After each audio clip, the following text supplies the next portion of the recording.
Hello everyone, welcome back to my channel. आज हम हमारा लेक्चर 6 स्टार्ट करने वाले हैं। लेक्चर 5 में हमने काफ़ी सारे प्रोसेस मॉडल्स पढ़े थे, डिटेल में उनको डिस्कस किया था, कौन से प्रोसेस मॉडल की क्या प्रॉपर्टीज़ होती हैं और किस तरीके से वो सिस्टम को डेवलप करने में उनकी फंक्शनल एक्टिविटीज़, उनकी जो फ्रेमवर्क एक्टिविटीज़ होती हैं वो क्या होती हैं, वो सब हमने डिटेल में डिस्कस किया था। आई होप आप सब ने वो लेक्चर देख लिया होगा। आज हम लेक्चर 6 चालू करने वाले हैं, जिसका टॉपिक है हमारा एस्टिमेशन मॉडल। एस्टिमेशन मॉडल, ठीक है। यहाँ पे आप देखें तो मैंने मार्क भी किया है, this is very very important. Why? क्योंकि एस्टिमेशन मॉडल्स जो हैं इसके अंदर आपके कई सारे न्यूमेरिकल्स इंक्लूड होंगे जो कि यूज होते हैं चीज सॉफ्टवेयर के साइज को एस्टिमेट करने के लिए, ठीक है। क्या डेवलपमेंट कॉस्ट लग रही है, क्या आपकी कॉस्ट में कितना फॉर्मूलाज कौन से यूज हो रहे हैं, किस तरीके से आप फॉर्मूलाज इम्प्लाई कर रहे हो, क्या एफर्ट लग रहा है, क्या प्रोडक्टिविटी रेट है, इस तरीके से रिलेटेड कुछ क्वेश्चंस होते हैं वो आपके एस्टिमेशन मॉडल्स के अंदर इंक्लूड होते हैं। तो ये टॉपिक इंपॉर्टेंट क्यों है और ये लेक्चर्स इंटरेस्टिंग भी क्यों होने वाला है? इस लेक्चर में आपको ज़्यादा थ्योरी इतनी देखने को नहीं मिलेगी, इसके अंदर आपके न्यूमेरिकल ज़्यादा होंगे। तो सम काइंड ऑफ जो ये टॉपिक है आपका सॉफ्टवेयर इंजीनियरिंग का, ये उतना बोरिंग नहीं होता है जितना बाकी अगर हम टॉपिक्स देखें, क्योंकि उसमें काफ़ी ज़्यादा आपको थ्योरी पढ़नी होती है। बट जो एस्टिमेशन मॉडल्स हैं इसके अंदर आपको कुछ न्यूमेरिकल्स भी सॉल्व करने होंगे अकॉर्डिंग टू दी डेटा। तो आइए स्टार्ट करते हैं। लेक्चर स्टार्ट करने से पहले प्लीज़, अगर आपको लेक्चर्स अच्छे लग रहे हों, हमारी जो प्लेलिस्ट हमने बनाई है वो प्लेलिस्ट आपको हेल्पफुल है, तो प्लीज़ चैनल को लाइक कीजिए, सब्सक्राइब कीजिए और शेयर कीजिए। तो देखिए, एस्टिमेशन मॉडल्स क्या होते हैं। सबसे पहले यहाँ पे हम कुछ पॉइंट्स हमें समझने होंगे एस्टिमेशन मॉडल को समझने के लिए। तो first point is, in the software engineering practices different empirical models. Empirical models means जो कि ऑलरेडी डिराइव्ड हैं या वेरीफाइबल मॉडल्स हैं, ठीक है। This empirical models are available to take the estimation for various software attributes. क्या कह रहा है, सॉफ्टवेयर इंजीनियरिंग की जो प्रैक्टिसेस होती हैं उसके अंदर काफ़ी सारे एम्पेरिकल मॉडल्स अवेलेबल होते हैं जो कि किस लिए यूज होते हैं, to take the estimation for various software attributes. Now what is empirical model here is, see, the model which is derived based on the past projects experience without proof means वो model जो कि कहाँ से derive होते हैं, आपके past projects के experience के बेसिस पे डिराइव किए जाते हैं without any proofs, is called the empirical model. Okay, means empirical models हमारे वो मॉडल हो गए जिन मॉडल्स को आपने कैसे डिराइव किया है, based on the past project experience but without any proofs. Okay, structure जो होता है एम्पेरिकल मॉडल को एस्टिमेट करने का, उसके अंदर हम यूज करते हैं एफर्ट का फॉर्मूला, और एफर्ट का फॉर्मूला यहाँ पे क्या हो जाता है, effort E is equal to A plus B, ठीक है, estimated value E V power C. यहाँ पे जो ई होता है कैपिटल ई, ये क्या इंडिकेट करता है, एफर्ट, जिसका मेजरमेंट कैसे किया जाता है, मैन मंथ्स के अंदर, ठीक है। ए बी और सी जो है ये तीनों कौन से कॉन्स्टेंट्स हैं, आपके एम्पेरिकल कॉन्स्टेंट्स, ठीक है।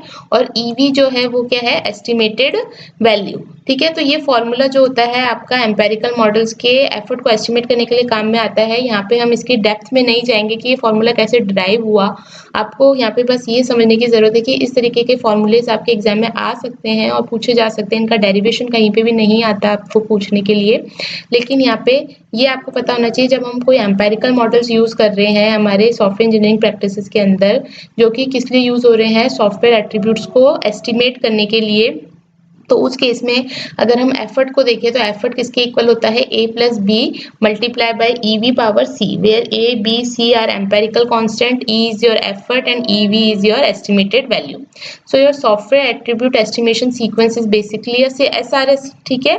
सो एस आर एस के अंदर हम क्या देखते हैं, हम साइज एस्टिमेशन होता है, साइज एस्टिमेशन के अंदर हमारा एफर्ट एस्टिमेशन होता है, और एफर्ट एस्टिमेशन में हम ड्यूरेशन को भी एस्टिमेट करते हैं और कॉस्ट को भी एस्टिमेट किया जाता है।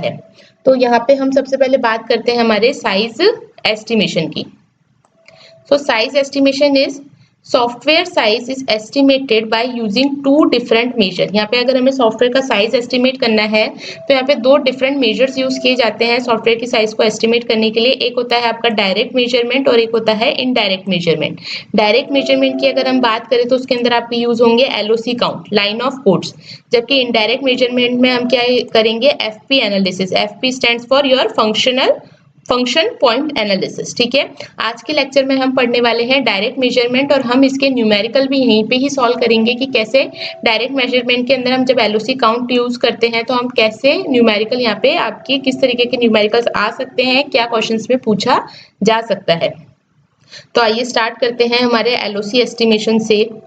तो देखो, this estimation is best suit to the measure the software size after the program development. Obviously आपका जब प्रोग्राम डेवलप हो जाएगा तभी आप एलओसीज एस्टिमेट कर पाओगे। तो इस तरीके का एस्टिमेशन आपका कहाँ पे बेस्ट सूटेड होता है, उन सॉफ्टवेयर साइज को एस्टिमेट करने के लिए। कब? जब आपका प्रोग्राम ऑलरेडी डेवलप्ड हो चुका है, means after the program development when your software size is measure, then we will prefer LOC estimation.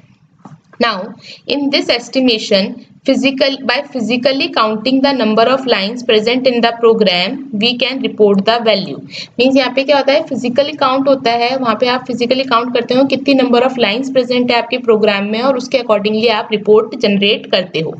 यहाँ पे जो सॉफ्टवेयर का साइज होता है उसकी यूनिट क्या होती है, एलओसी हो सकती है लाइन ऑफ कोड, केएलओसी हो सकती है kilo line of code, DSi हो सकती है, डीएसआई का फुल फॉर्म क्या है, डिलीवरी ऑफ सोर्स इंस्ट्रक्शन हो सकती है, या फिर KDSI, kilo delivery of source instruction. ठीक है, जनरली आपकी एलओसी और केएलओसी यूज की जाती है, बट ये दोनों यूनिट्स भी जो है वो आपकी यहाँ पे साइज की यूनिट होती है। अब देखो, जब आप सॉफ्टवेयर डेवलपमेंट का प्रोसेस करते हो तो सॉफ्टवेयर को डेवलप करने के लिए काफी सारे डेवलपर्स भी इन्वॉल्व होते हैं। तो अकॉर्डिंग टू योर डेवलपर की स्किल क्या है, उन स्किल्स के बेसिस पे भी आपका साइज जो है सॉफ्टवेयर का वो मैटर करता है। क्योंकि सपोज कोई डेवलपर है जिसको बहुत ज्यादा एक्सपीरियंस है और बहुत अच्छे से वो ऑप्टिमाइज कोड लिख पा रहा है, तो उस केस में आपके line of codes definitely come होंगे। अगर उसी की जगह आप कोई डेवलपर्स ले लें जो या तो इंटर्न्स हैं या फिर कोई फ्रेशर्स आपने हायर किए हैं, तो वो उतना ऑप्टिमाइजली कोड को डेवलप नहीं कर पाएंगे। तो उस केसेस में क्या होगा, अगर आप एक एक्सपीरियंस बंदे के कोड को देखें और एक जो फ्रेशर है उसके कोड को देखें तो काफी लाइन ऑफ कोड्स में ही डिफरेंस होगा। ठीक है, जैसे कि सपोज आप इस तरीके से देखिए, जैसे किसी को आपने बोला है कि आपको 10 टाइम्स हेलो वर्ड प्रिंट करवाना है। अब अगर वो जो है पर्सन है उसको लूप्स की इतनी नॉलेज नहीं है, ठीक है, या फिर उसको पता नहीं है कि लूप्स कैसे यूज करते हैं, तो उसने क्या करा, सिंपली 10 बार प्रिंट लिखवा लिया। ठीक है, तो उसका लाइन ऑफ कोड कितना हो गया, 10 प्लस जो भी अदर कोड्स आपको सपोर्ट में चाहिए वो आ जाएंगे। जबकि कोई अगर एक एक्सपीरियंस डेवलपर है, मैं एक जस्ट फॉर एग्जाम्पल आपको समझा रही हूँ, इससे भी बड़े बड़े कोड्स होते हैं, बड़े बड़े स्टेटमेंट्स होती है जिसके अंदर आपको प्रोग्राम को ऑप्टिमाइज करना होता है।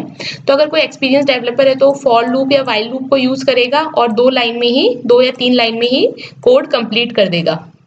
तो according to the developer skill आपका सॉफ्टवेयर का साइज जो है वो भी वेरी करता है।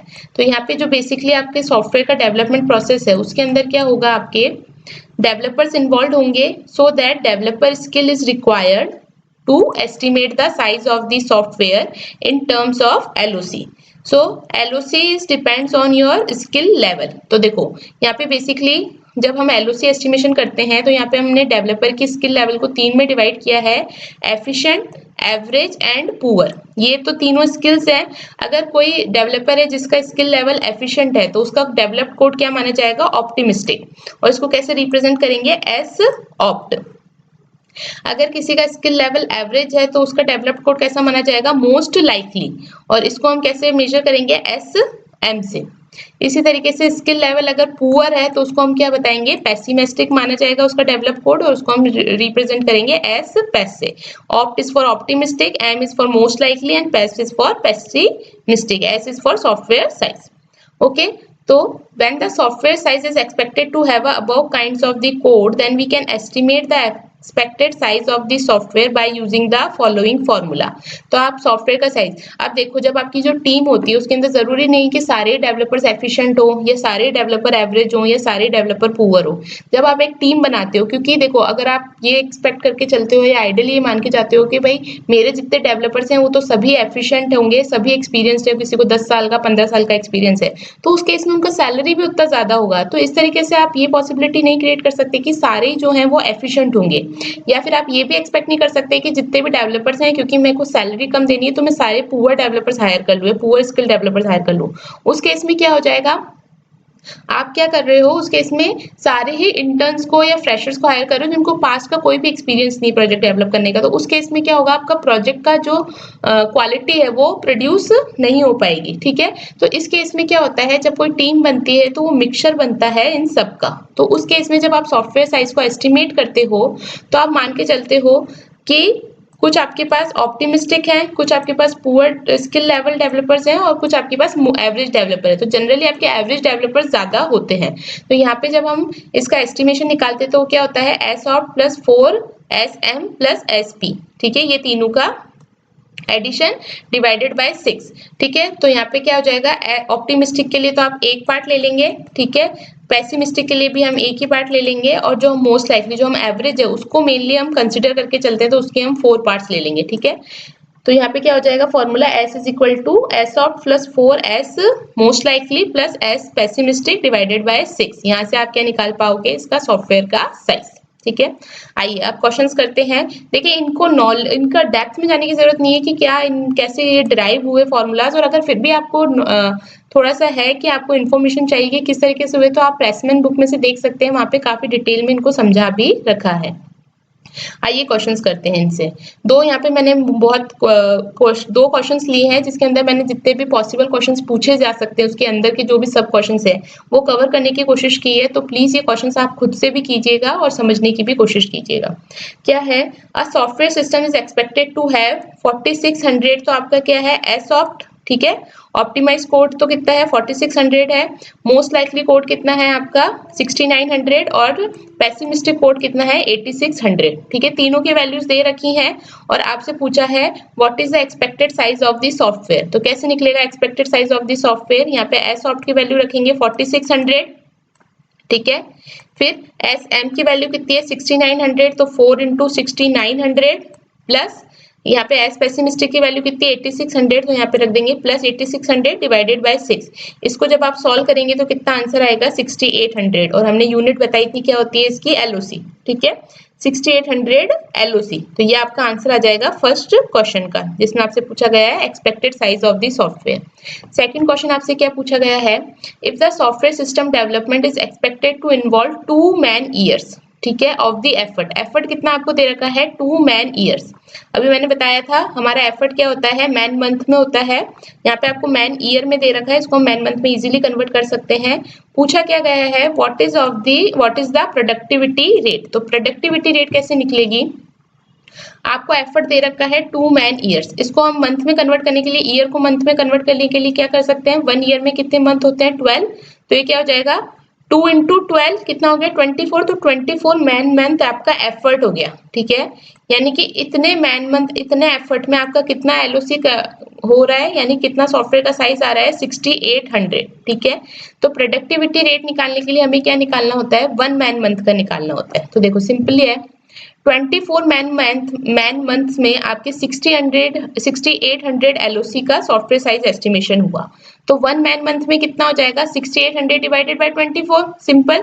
ठीक है, तो 6800 डिवाइडेड बाय 24 आप करेंगे तो कितना आएगा, इसको आप सॉल्व कर लीजिएगा, 283.33 एलओसी पर मैन मंथ। ये यूनिट कैसे निकली, 6800 एलओसी था और 24 मैन मंथ आपका एफर्ट था। आपको अगर प्रोडक्टिविटी रेट निकालनी है तो प्रोडक्टिविटी रेट का मतलब होता है how many lines of the code is develop in a 1 man month effort. ठीक है, टोटल एफर्ट कितना है आपका, 24 मैन मंथ एफर्ट है, और इस 24 मैन मंथ एफर्ट में आपका कितना लाइन ऑफ कोड डेवलप हो पा रहा था, 6800 लाइन ऑफ कोड। ये हमने देख ही लिया, ये हमने खुद ने निकाला है यहाँ पे। और हमें क्योंकि प्रोडक्टिविटी रेट पूछी है तो प्रोडक्टिविटी रेट का मतलब है कि 1 मैन मंथ में कितना एलओसी आपका प्रोड्यूस हो पा रहा है। तो वो निकालने के लिए हम क्या करेंगे, जो टोटल लाइन ऑफ कोड हमारा निकला टोटल एफर्ट में से, उसको टोटल एफर्ट से डिवाइड कर देंगे तो आंसर आ जाएगा आपका ये, यानी 283.33 एलओसी पर मैन मंथ। अब देखिए थर्ड, एक और क्या क्वेश्चन पूछा जा सकता है इसमें, if the software system development duration is expected to have 5 month, यानी कि सॉफ्टवेयर सिस्टम का डेवलपमेंट जो है ड्यूरेशन है वो हम एक्सपेक्ट करें कि वो 5 मंथ में कंप्लीट हो जाना चाहिए। तो हमें कितनी एवरेज मैनिंग चाहिए होगी, एवरेज मैनिंग का मतलब है कि कितनी मैन पावर रिक्वायरमेंट होगी। तो हमने जब एफर्ट देखा था तो एफर्ट हमारा क्या था, 24 मैन मंथ हमें रिक्वायर्ड थे, ठीक है। अब ये कह रहा है कि हमारी ड्यूरेशन कितनी है, 5 महीने में हमें कंप्लीट करना है मेरे सॉफ्टवेयर को। तो आपको मैन पावर निकालने के लिए क्या करना होगा, फॉर्मूला हो जाएगा आपका effort divided by duration.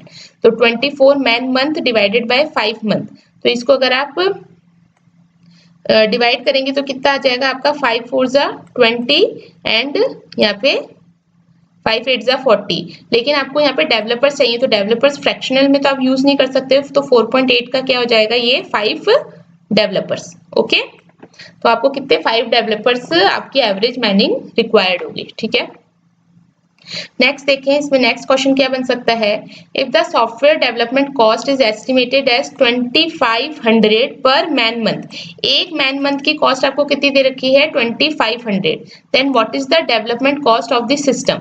System के एक मैन मंथ की रिक्वायरमेंट, एक मैन मंथ की डेवलपमेंट कॉस्ट है 2500 और हमें पूरे सिस्टम की डेवलपमेंट कॉस्ट निकालनी है। तो देखिए हमारा एफर्ट कितना है, 24 मैन मंथ, यानी ये टोटल एफर्ट लग रहा है हमारा, ठीक है। एक सिस्टम को डेवलप करने के लिए तो 24 मैन मंथ, एक मैन मंथ की अगर 2500 है और हमारा टोटल एफर्ट है 24 मैन मंथ, तो टोटल डेवलपमेंट कॉस्ट कितनी हो जाएगी, 24 मैन मंथ इंटू 2500। देखो डेवलपमेंट कॉस्ट का फॉर्मूला क्या बन जाएगा, development effort into development cost per man month. तो ये आपको क्वेश्चन में दे रखी है कितनी है, $2500, और टोटल डेवलपमेंट एफर्ट हमको कितना दे रखा है, 24 मैन मंथ। इन दोनों का मल्टीप्लाई करेंगे तो कितना आ जाएगा, $60,000। तो आपकी डेवलपमेंट कॉस्ट कितनी हो जाएगी सिस्टम की, $60,000। ओके, आई होप ये क्वेश्चंस आपको समझ में आए होंगे। ये हमारा क्वेश्चन 1 था जिसके अंदर हमने 4 पार्ट्स किए, जिसके अंदर फर्स्ट पार्ट में हमने देखा कि अगर हमें ऑप्टिमिस्टिक और आपकी मोस्ट लाइकली और पेसिमिस्टिक के लाइन ऑफ कोड्स दे रखे हैं, तो हम सॉफ्टवेयर का साइज, एक्सपेक्टेड साइज कैसे निकाल सकते हैं सॉफ्टवेयर का। अगर आपको एफर्ट दे रखा है और आपको एक्सपेक्टेड सॉफ्टवेयर साइज पता है तो प्रोडक्टिविटी रेट कैसे निकलेगी, ठीक है। अगर आपको ये दे रखा है कि आपका जो सॉफ्टवेयर सिस्टम का डेवलपमेंट ड्यूरेशन है वो है 5 मंथ्स, तो आपकी अगर मैन पावर निकालनी तो कैसे निकलेगी कि एफर्ट अपॉन ड्यूरेशन। और अगर डेवलपमेंट कॉस्ट पूछी गई है तो डेवलपमेंट कॉस्ट का फॉर्मूला क्या हो जाएगा, development effort multiply by development cost divided by, sorry, development cost per man month. Okay, तो इस तरीके से बहुत क्वेश्चंस बहुत नॉर्मल है, बस आपको टर्म समझ में आनी इंपॉर्टेंट है यहाँ पे कि एफर्ट का मतलब क्या है, डेवलपमेंट कॉस्ट का मतलब क्या है, मैन पावर क्या पूछी गई है, ठीक है। क्वेश्चंस में देखो करना बहुत ही इजी है, कहीं पे मल्टीप्लाई या डिवीजन सिंपल मैथमेटिकल ऑपरेशंस है, लेकिन वो मैथमेटिकल ऑपरेशंस आपको तब समझ में आएंगे जब आपको आइडेंटिफाई कर पाओगे कि एफर्ट क्या है, ड्यूरेशन क्या है, कॉस्ट क्या है, प्रोडक्टिविटी रेट क्या है, आपका सॉफ्टवेयर का साइज क्या है। ओके, आइए एक और क्वेश्चन करते हैं, ये थोड़ा सा डिफरेंट है पहले वाले क्वेश्चन से। देखो, a company needs to develop strategy for a software system in which 2 languages are plan, that is L1 and L2। यानी कि एक आपको सॉफ्टवेयर सिस्टम बनाना है और उसके लिए कंपनी ने 2 लैंग्वेजेस प्लान की, एक तो है आपकी L1 और एक है आपकी L2। LOC developed using the L2 is estimated to be twice of the LOC developed using the L1। यानी सपोज अगर L1 के अंदर आपकी जो LOC है वो X लग रही है, तो L2 के अंदर कितनी लग रही है, वो LOC 2X, ठीक है। यानी L1 के अंदर जितनी LOC रिक्वायर्ड थी उसकी ट्वाइस है आपकी L2 में। देखो L2 is estimated to be twice of LOC developed using the L1। तो अगर L1 की X है तो L2 की कितनी हो जाएगी, LOC 2X। Okay, various parameters are shown below. आपको क्वेश्चन में वेरियस पैरामीटर्स ऑलरेडी दे रखे हैं। पैरामीटर्स क्या है, फर्स्ट है मैन ईयर रिक्वायरमेंट। देखो मैन ईयर हो या मैन मंथ हो, ये क्या होता है आपका एफर्ट। तो आपको एफर्ट कितना दे रखा है, L1 का दे रखा है LOC डिवाइडेड बाय 10,000 और L2 का भी दे रखा है LOC डिवाइडेड बाय 10,000। अब ये LOC और ये LOC सेम नहीं है, ये LOC किसकी है, जो कि लैंग्वेज L1 से यूज हुई है, और ये LOC कौन सी है, जो लैंग्वेज L2 को बना के आपकी प्रोड्यूस हुई है। Development cost for man year कितनी दे रखी है आपकी, यहाँ दे रखी है 10 लाख और L2 के लिए दे रखी है 7,50,000। मेंटेनेंस कॉस्ट पर ईयर कितनी दे रखी है, L1 जो अगर लैंग्वेज L1 को बना के अगर आपका सिस्टम डेवलप हुआ है तो मेंटेनेंस कॉस्ट पर ईयर कितनी लग रही है आपकी 1 लाख, और लैंग्वेज 2 को अगर बना के यूज हुआ है तो मेंटेनेंस कॉस्ट लग रही है आपकी 50,000। और मेंटेनेंस पीरियड दोनों का कितना है, 5 ईयर एंड 5 ईयर। ओके, अब देखिए हमसे क्या पूछा गया है, total cost of the project includes both development cost and maintenance cost. जब आप कॉस्ट इंक्लूड कर रहे हो, प्रोजेक्ट की कॉस्ट कैलकुलेट कर रहे हो, तो उस प्रोजेक्ट की कॉस्ट में आपकी डेवलपमेंट कॉस्ट भी इंक्लूड होगी, यानी कि ये वाली कॉस्ट भी इंक्लूड होगी और मेंटेनेंस कॉस्ट भी इंक्लूड होगी। हमसे क्या पूछा गया है, what is the LOC developed using L1 in which the total cost of the project using L1 is equal to the total cost of the project using L2। हमसे basically ये जो LOC है L1 और L2 की, ये पूछी गई है और हमें ये दे रखा है, एक कंडीशन हमें दे रखी है कि हमें क्या निकालना है, हमें LOC निकालनी है जो कि डेवलप्ड हो रही है यूजिंग L1, ठीक है। जिसके बेसिस पे हमें क्या कंडीशन दे रखी है कि जो टोटल कॉस्ट है प्रोजेक्ट की यूजिंग L1, यानी जब आप प्रोजेक्ट को बना रहे हैं तो उसकी जो टोटल कॉस्ट आ रही है यूजिंग L1, वो किसके इक्वल है, total cost of the project using L2। यानी कि टोटल कॉस्ट जो है आपकी प्रोजेक्ट की L1 को बनाने में, L1 से अगर हम किसी को प्रोजेक्ट को बना रहे हैं तो उसकी जो टोटल कॉस्ट है वो किसके इक्वल है, अगर हम वही सेम प्रोजेक्ट L2 से बनाते हैं तो उसके कॉस्ट के इक्वल होगी, ठीक है। अब देखो यहाँ पे हम अज्यूम करते हैं कि जो हमारी लैंग्वेज L1 से अगर जब हम प्रोजेक्ट बना रहे थे, प्रोडक्ट बना रहे थे हमारा, तो हमारी LOC कितनी आ रही थी, X। तो हमें स्टार्टिंग में ये दे रखा था कि जो L2 की LOC है वो ट्वाइस है आपकी L1 की LOC से। तो अगर L1 की हम लाइन ऑफ कोड कह रहे हैं कि X है, तो L2 के लाइन ऑफ कोड ट्वाइस हो जाएंगे, तो कितने हो जाएंगे, 2X, ठीक है। एक तो हमें ये सिचुएशन दे रखी थी, एक कंडीशन हमें दे रखी है दोनों का जो कॉस्ट लग रहा है, जो टोटल कॉस्ट लग रहा है प्रोजेक्ट का, वो इक्वल है। तो देखो L1 का जो कॉस्ट है और टोटल कॉस्ट, यहाँ पे क्या कह रहा है कि टोटल कॉस्ट जो होगी प्रोजेक्ट की, उसके अंदर हमारा डेवलपमेंट कॉस्ट भी इंक्लूड होगा और मेंटेनेंस कॉस्ट भी इंक्लूड होगा। तो टोटल कॉस्ट किसकी इक्वल हो जाएगी, development cost plus maintenance cost. यहाँ पे भी development cost plus maintenance cost, okay. अब सबसे पहले L1 को देखते हैं। L1 की डेवलपमेंट कॉस्ट कितनी हो जाएगी, एफर्ट इनटू जो भी डेवलपमेंट कॉस्ट दे रखी है आपको मैन ईयर की। तो देखो मैन ईयर की डेवलपमेंट कॉस्ट आपको कितनी दे रखी है, 10 लाख, और आपका एफर्ट कितना है, LOC बाय 10,000। तो अभी मैंने बताया था डेवलपमेंट कॉस्ट आपकी कैसे निकलेगी, जो भी आपकी डेवलपमेंट कॉस्ट मैन ईयर दे रखी है डिवाइडेड इनटू एफर्ट। तो x अपॉन 10,000 आपका एफर्ट था, ठीक है। x अपॉन 10,000 आपका एफर्ट था, LOC को हमने x अज्यूम किया है, और development cost for man year कितनी दे रखी है, देखो ये दोनों मैन ईयर में है ना, इसलिए हमने इसको मैन मंथ में कन्वर्ट नहीं किया है क्योंकि दोनों की यूनिट सेम है। तो इन दोनों को मल्टीप्लाई करके तो हमें क्या मिल जाएगी, डेवलपमेंट कॉस्ट मिल जाएगी। मेंटेनेंस कॉस्ट कैसे मिलेगी, देखो मेंटेनेंस कॉस्ट, एक साल की मेंटेनेंस कॉस्ट कितनी है, 1 लाख, और हमारा टोटल मेंटेनेंस पीरियड कितना है, 5 साल का। तो एक साल की अगर 1 लाख है तो 5 साल की कितनी हो जाएगी, 5 into 1 lakh means 5 lakh. Same L2 के लिए कितनी हो जाएगी, एक साल के लिए अगर 50,000 है तो मेंटेनेंस पीरियड अपना 5 साल है, तो 5 साल के लिए कितनी हो जाएगी टोटल मेंटेनेंस कॉस्ट, 5 इंटू 50,000, ठीक है।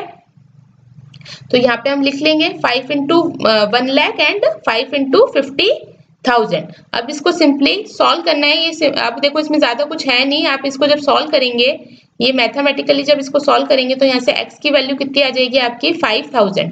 यहाँ पे सिंपल मैथमेटिक फॉर्मूला लगाना है, सिर्फ एक वैल्यू अननोन है तो x की वैल्यूज को एक तरफ रख लीजिए और बाकी सारी वैल्यूज आप राइट हैंड साइड में ले जाइए और इससे आप x की वैल्यूज को यहाँ पे ड्राइव कर सकते हैं। आप प्लीज खुद से ट्राई करके देखिएगा, अगर आपका आंसर सही नहीं आता है तो प्लीज कमेंट बॉक्स में लिखिएगा, तो मैं इसको और एक्सप्लेन कर दूंगी, एक अलग से सेपरेट वीडियो बना के पूरी वैल्यूज कैलकुलेट कर दूंगी। बट आई थिंक ये इतना डिफिकल्ट नहीं है, इसलिए मैंने यहाँ पे कंप्लीटली इसको बताया नहीं, क्योंकि सिंपल मैथमेटिकल टर्म्स हैं, सिंपल मैथमेटिकल फॉर्मूलाज यहाँ पे आपको अप्लाई करने हैं।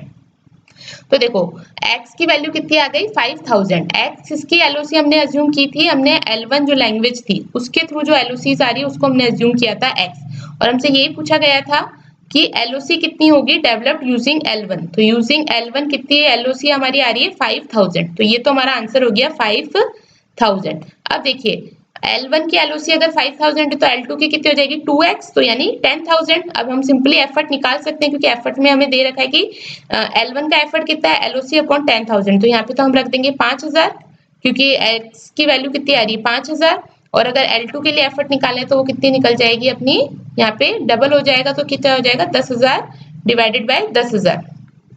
तो 5,000 डिवाइडेड बाय 10,000 हमारा कितना हो जाएगा 0.5 मैन ईयर्स, ठीक है। क्योंकि मैन ईयर्स में हमें दे रखा था क्वेश्चन में 0.5 मैन ईयर्स को हम कैसे कन्वर्ट कर सकते हैं 6 मैन मंथ्स में, ठीक है। ओके ये हो जाएगा, क्योंकि देखो ईयर्स को अगर आप मंथ में कन्वर्ट करोगे तो 1 ईयर में 12 मंथ होते हैं, तो यहाँ पे 0.5 को आप किससे मल्टीप्लाई करोगे 12 से। अगर 12 से मल्टीप्लाई करोगे 0.5 को तो कितना आ जाएगा 6.0, तो पॉइंट के बाद 0 का कोई मतलब नहीं होता, तो कितना आ गया 6 मैन मंथ। इस तरीके से 10,000 बाय 10,000 हो जाएगा आपका L2 के लिए एफर्ट, तो ये मैन ईयर में है, तो ये कितना हो जाएगा 1 मैन ईयर, और इसको अगर कन्वर्ट करेंगे मंथ मैन मंथ में, तो ईयर को कन्वर्ट करने के लिए क्या हो जाएगा 12 से मल्टीप्लाई करा देंगे तो कितना आ जाएगा 12 मैन मंथ। ओके, तो देखो पूछा तो हमें यहीं तक ही गया था क्वेश्चन के अंदर, बट अगर हमको एफर्ट भी पूछा जाए तो हम सिंपली निकाल सकते हैं, क्योंकि हमें एफर्ट का दे रखा है यहाँ पे, एफर्ट L1 के लिए क्या है और L2 के लिए क्या है, तो बस LOC की वैल्यूज अगर हमको पता चल गई है तो हम एफर्ट भी इजीली निकाल सकते हैं। और अगर टोटल कॉस्ट भी पूछी गई है तो बस यहाँ पे x की वैल्यूज आप रखो, और x की वैल्यू रखने से टोटल कॉस्ट भी आपको पता चल जाएगी। तो आई होप आपको ये दोनों क्वेश्चन समझ में आए होंगे। प्लीज इट्स माय रिक्वेस्ट कि इनको आप खुद से हैंड्स ऑन प्रैक्टिस कीजिए, तभी आपको ज्यादा इसको समझ में आ पाएगा, क्योंकि चीजें थोड़ी सी टर्म्स यहाँ पे ध्यान रखनी बहुत जरूरी है। फॉर्मूलाज तो बहुत ईजी है, लेकिन क्वेश्चन को समझना और क्वेश्चन को इंटरप्रेट करना बहुत इंपॉर्टेंट है यहाँ पे। तो प्लीज लेक्चर अच्छा लगा है तो लाइक कीजिए, सब्सक्राइब कीजिए एंड शेयर कीजिए चैनल को। इसी के ही आगे हम कंटिन्यूशन में आप पढ़ेंगे, ये तो LOC जो डायरेक्ट मेजरमेंट था वो हमने पढ़ा, अब हम नेक्स्ट जो लेक्चर है उसमें पढ़ेंगे function point analysis. So thank you.